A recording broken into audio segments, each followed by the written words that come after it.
10 days, that is all that is left before the clock runs out on the most fragile ceasefire in recent memory. On April 7, 2026, less than 2 hours before Donald Trump's self-imposed deadline to unleash what he called the destruction of an entire civilization, the United States and Iran agreed to a 2-week pause. Pakistan brokered it in a phone call. The world exhaled. Oil dropped 13% overnight. Asian stock markets surged. For a moment, it looked like the worst of it might be over.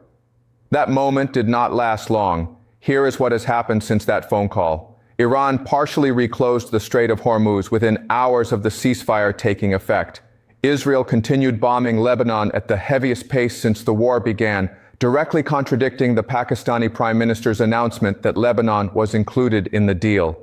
U.S. Navy destroyers entered the strait without coordinating with Iranian forces. Iran deployed drones in response. The destroyers turned back. J.D. Vance flew to Islamabad with Steve Witkoff and Jared Kushner for 21 hours of what were described as the highest-level direct talks between the United States and Iran since 1979. He walked out the door and told the world 2 words: no agreement. The ceasefire expires April 22nd. Right now, as of today, there is no framework in place, no next meeting scheduled, no shared definition of what peace even looks like between these 2 countries. That is what we are dealing with. To understand why the Islamabad talks collapsed, you need to understand how this ceasefire came to exist in the first place, because the story of how it was built tells you everything about how close it came to not existing at all. This war started February 28th, when the United States and Israel launched Operation Epic Fury, a joint bombing campaign against Iran that killed Supreme Leader Ali Khamenei on the opening night. What followed was 6 weeks of missile exchanges, drone attacks on Gulf states, and an Iranian blockade of the Strait of Hormuz that the head of the International Energy Agency described as more serious than the 1973, 1979, and 2002 energy crises combined. Over 3,400 Iranians were killed, according to the human rights organization Shrana. More than 1,500 people died in Lebanon. 13 American service members are dead. Oil crossed $100 per barrel. Qatar declared force majeure on global liquefied natural gas contracts. The world's most critical shipping corridor went effectively dark. Trump spent much of March threatening escalation. On April 1st, he claimed Iran had asked for a ceasefire. Iran called that claim false. On April 4th, he warned of all hell coming down. On Easter Sunday, April 5th, he pushed the deadline again and wrote on social media that Tuesday would be Power Plant Day and Bridge Day, all wrapped up in one. He told Iran to open the strait or be living in hell. Then, on April 7th, hours before he was going to act on those threats, Pakistani Prime Minister Shehbaz Sharif and Pakistani Army Chief Asim Munir reached Trump on the phone and asked him to hold off for 2 weeks. Trump agreed. He posted on Truth Social that he would suspend bombing on the condition that Iran agree to the complete, immediate, and safe opening of the Strait of Hormuz. Iran's Supreme National Security Council announced it would cease defensive operations and issued a statement claiming that nearly all the objectives of the war had been achieved. That framing matters because it tells you exactly why the Islamabad talks went nowhere. Both sides walked into that room convinced they had already won. Now look at what each side actually wanted sitting across that table. The United States came in with one non-negotiable: Iran cannot have nuclear weapons. That was how Vance summarized 21 hours of talks when he walked out. He said, "The simple fact is that we need to see an affirmative commitment that they will not seek a nuclear weapon." Iran's atomic energy chief, Mohammad Eslami, had already said publicly that any attempt to limit Iran's enrichment of uranium would fail. Iran's 10-point proposal, delivered before the talks even began, explicitly included acceptance of enrichment as a core term.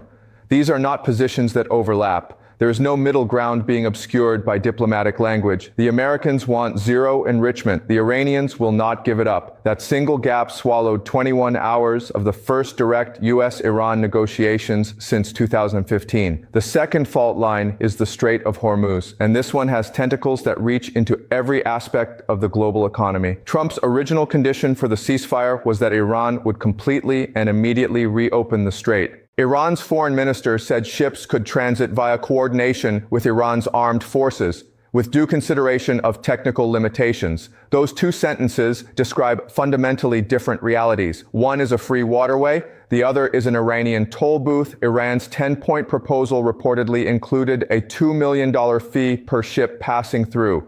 With the revenue going toward Iranian reconstruction, Trump actually floated the idea of a joint venture with Iran to manage transit fees. Gulf states like the UAE pushed back hard. The Wall Street Journal reported that Iran was still requiring all ships to request permission from its military to cross. Insurance companies had suspended maritime coverage for war zone traffic and had still not resumed normal service by the time the Islamabad talks began. Only about 12 ships transited the strait in the first 2 days after the ceasefire was announced.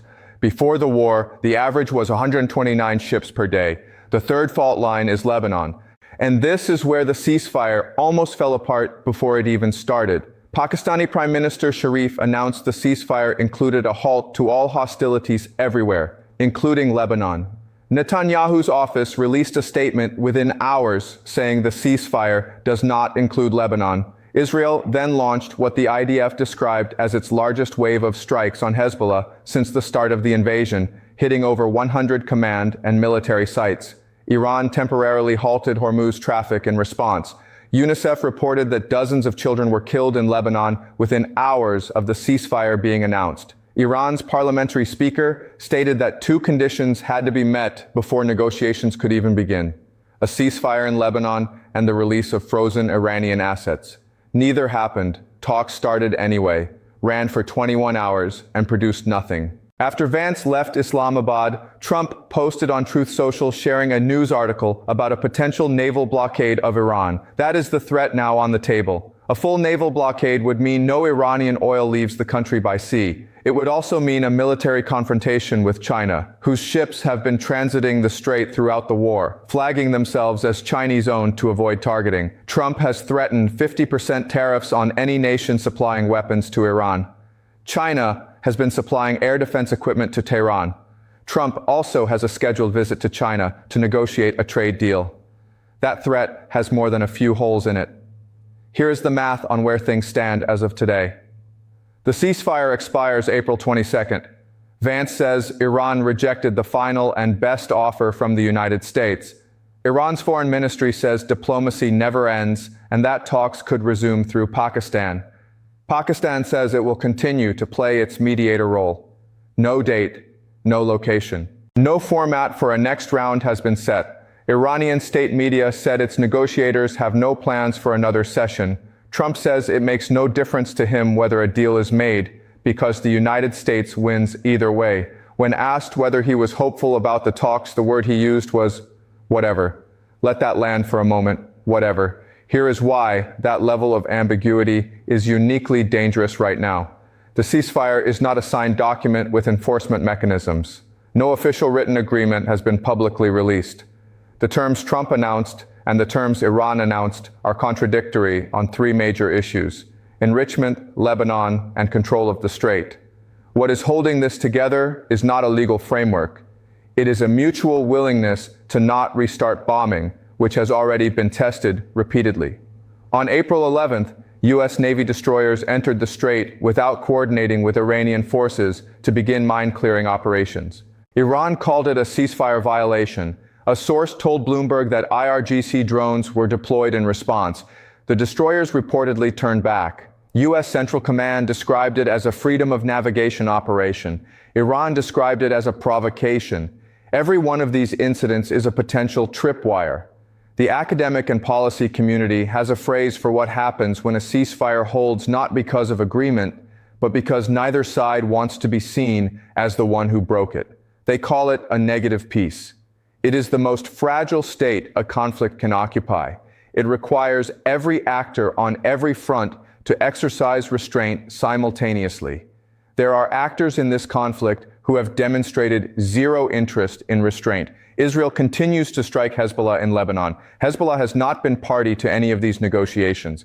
Iran's supreme leader Mojtaba Khamenei, who came to power 8 days into this war without ever having held public office or a military title, had a statement read on state television when the ceasefire was announced that committed to stopping fire for the time being, but promised a separate message of revenge. That promise of revenge did not expire with the ceasefire clock. What happens if April 22nd arrives and there is still no deal? The scenarios range from extension to catastrophe. Nothing in between looks particularly stable. The most optimistic path is a ceasefire extension. Trump has extended his own deadlines multiple times throughout this conflict.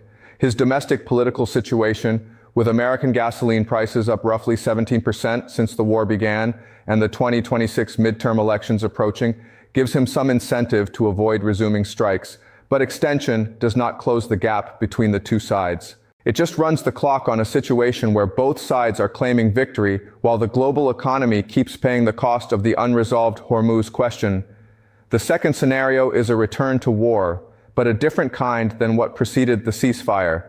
Iran has demonstrated throughout this conflict that it is sequencing its missile arsenal strategically, moving from high-volume early strikes to concentrated high-payload precision attacks on infrastructure and command nodes. Its Fatah hypersonic missiles, Khorramshahr-4 cluster warheads, and solid-fuel Khaybar-Sheikhan systems all remain in inventory.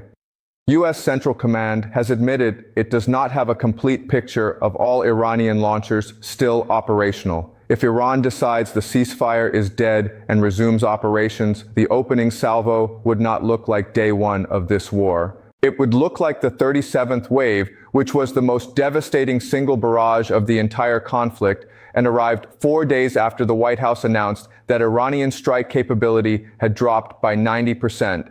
The third scenario is a naval blockade. Trump has hinted at it. It would be an escalation of a fundamentally different order. The Strait of Hormuz is 21 miles wide at its narrowest point. Roughly 20% of the world's daily oil and liquefied natural gas moves through it. A naval blockade would mean physically controlling that corridor under fire, in a minefield the U.S. military has been trying to clear since the war began. While China and other major Asian importers watch their energy supplies cut off, insurance companies are still refusing to cover commercial vessels in the area. Without insurance, shipping companies will not send their ships regardless of military escort. The logistical math does not change just because warships are present. There is something worth noting in the way both governments are talking about this moment. Iran's Supreme National Security Council told its own people the war had achieved nearly all its objectives. It framed the ceasefire as a victory forced on a criminal adversary.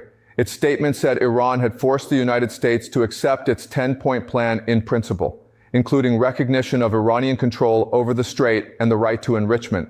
At the same time, Vance said Iran rejected the American terms. Trump said he does not care about the outcome. Defense Secretary Hegseth said Iran has been rendered combat ineffective for years. These are not descriptions of the same event. They are competing origin stories for whatever comes next, and they cannot both be true. Council on Foreign Relations analyst Ray Take put it plainly, the ceasefire may hold imperfectly. That is not a prediction of peace. That is a prediction of managed instability, where each side continues to push on the other's limits while technically honoring the pause. Iran controlling Hormuz access, Israel striking Lebanon, U.S. destroyers running mine-clearing operations without Iranian coordination. Each of these is a stress test. Each one that passes without escalation buys another day. Each one that does not could unwind everything. The ceasefire was built in 90 minutes on the back of a phone call from Pakistan. The negotiations meant to replace it ran 21 hours and produced 0 agreements. The clock expires April 22nd. Nobody has published a next meeting date. Nobody has announced a new framework. Pakistan has pledged to keep mediating. The EU said diplomacy is essential. Australia urged continuation of the ceasefire. None of that produces an actual deal. What produces a deal is two governments who both believe that the other side has something they need, more than they believe they can take it by force or wait the other side out. Right now, that calculation does not exist on either side of this table. What exists instead is a 21-mile-wide waterway through which 1/5 of the world's energy passes every single day, and 10 days left to figure out who controls it. April 22nd is going to matter to every person on Earth, whether they know it yet or not.